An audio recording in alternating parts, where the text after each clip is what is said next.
Okay, so it's time for us to go ahead and do like another DC Bloodlines video. And the reason why, because I kind of tell that you guys are somewhat liking these DC Bloodline videos. And so I kind of want to go out of my way and continue our coverage over DC Bloodlines. Now, for right now, do my best to bring out the videos I can because most of the chapters of this event are not online yet. So unfortunately, we might skip a few chapters. But also, I still want to cover like the Avengers and Thor and new Ultimate Universe and the new Absolute DC Universe. So DC Bloodline will still come out, but just saying right now, it might get put on the back burner to also buy some time to allow DC to introduce some of the other chapters onto their apps so that I can cover the whole entire event.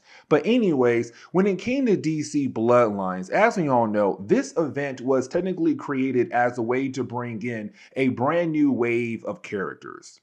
Because in the 1990s, like I've been saying all my videos for, I feel like DC Comics in the 1990s, they were struggling. Now, it wasn't the complete 1990s, it was the early 1990s. For me personally, the mid to late was when DC got back on track. But for the early 1990s, they were kind of struggling. You had Superman be killed off and be replaced with 4 other characters. Batman was also on the way to be removed as well to bring in a new Batman. You had Green Lantern almost out of the way as well to bring a new Green Lantern. Like, you had a whole lot of things going on at DC at that time. And so when it came to Bloodlines, it was DC saying, hey, you know what? Let's go ahead and introduce a wave of brand new characters. And hopefully these new characters will bring fans back into our books or bring new fans into our books. So for example, in our last video, we had covered Man of Steel annual, I want to say number 2, but anyways, in that chapter, it brought in a new character,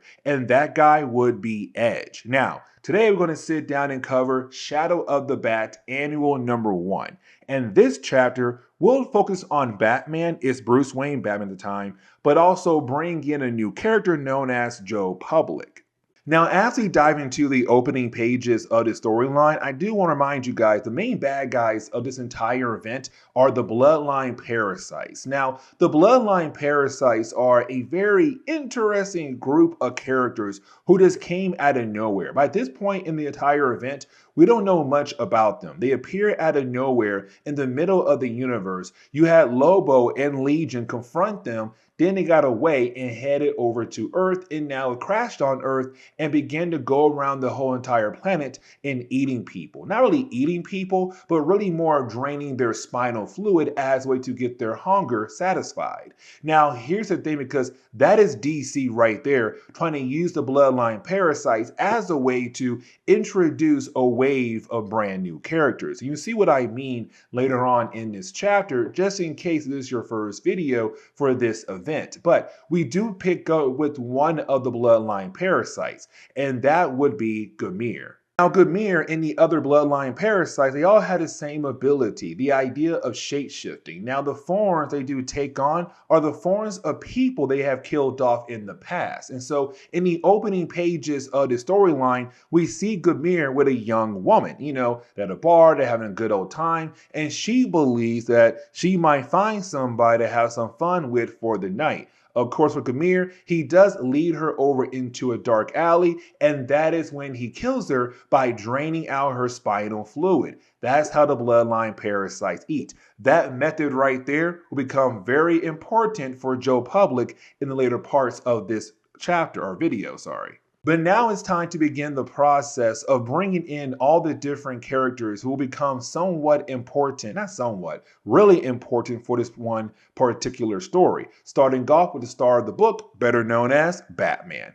Now for Batman, we see him just going after a guy known as Shades. Now Shades is your basic low-level thug, right? But he works for a crime boss in Gotham, better known as Happy Jack. Now Happy Jack is a new creation for this one particular storyline. But here's the problem for Shades. You see, he was assigned to hold on to the money that Happy Jack gave him. Shades has spent part of that money on bets. And of course, now for Happy Jack, he needs the full amount of the money he gave Shades to hold on to pull off some kind of trade. And so for for Shades, he's freaking out at the moment. Now for Batman, he believes this is perfect. And the reason why, because he can now pretend to be Shades as a way to get close to Happy Jack and to bring down his whole entire organization.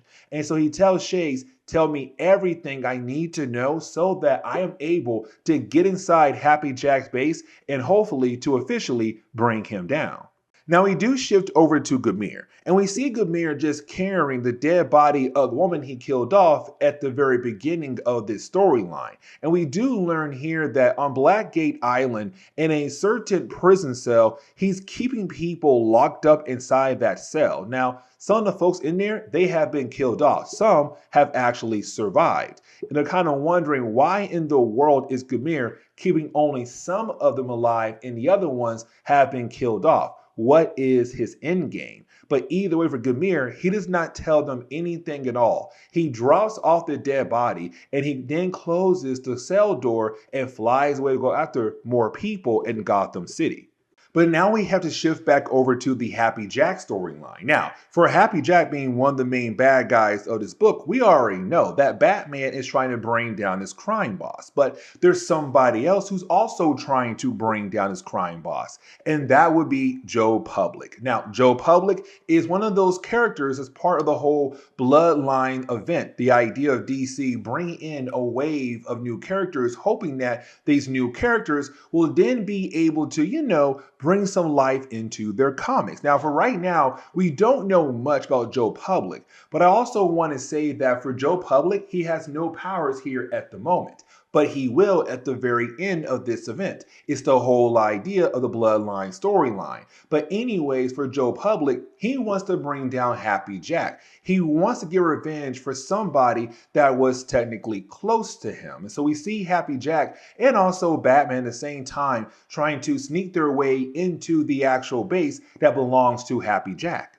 But the problem is that when you do have both characters being able to make it into the same room at the same time, for Batman, he is completely caught off guard by Joe Public. Because for Batman, he has no idea who Joe Public is. All he knows is that there's some guy right now, some guy dressed as, I suppose, vigilante, also trying to go after Happy Jack as well. The problem is that with Joe Public being there and catching Batman off guard, it distracts Batman long enough to allow Happy Jack to pull out a weapon and use that weapon as a way to bring down Batman long enough to allow him and his trade partner to get away. Now, for Batman, he does express his anger towards Joe Public. Like, dude, with you being here, you just allowed the bad guy and his trade partner to possibly get away. And that right there is a major problem. Why in the world are you here right now? Because honestly, you're not helping me out here at all. And so you then have Batman try to chase after Happy Jack and his trade partner. Now, for Happy Jack and his trade partner, they don't really get too far away. And the reason why, because, well, you didn't have Happy Jack's trade partner get flown away by Gamir. Gamir grabs him and takes him far away. Now, for Happy Jack, he begins to freak out, but he also realized that his trade partner had dropped the products that Happy Jack was trying to purchase. This brand new drug he was trying to push into Gotham City. Now, I want to go ahead and introduce another character that DC was trying to push in the early 1990s, but for some reason, writers just kind of gave up using her character, and that would be Pagan. Now, when it came to Pagan, she had a sister who was unfortunately sexually assaulted and also killed off by a predator criminal. And so for Pagan, what she wanted to do was get revenge for her sister. Now, once she was able to do that, she didn't say, you know what, I'll become a vigilante in Gotham City, better known as Pagan. And her main goal is to go after criminals who basically assault women. And so we see her right now kind of beating down on some criminals in Gotham City. And you do have Batman confront her. Now, for Batman, even though we know Batman, he kind of hates the idea of other people trying to protect Gotham. At this point in time, he's now allowing Pagan to kind of be her own hero out there in Gotham City. You did have Batman confront Pagan. Now, when he does, it's really more Batman telling Pagan that he's currently trying to figure out, like,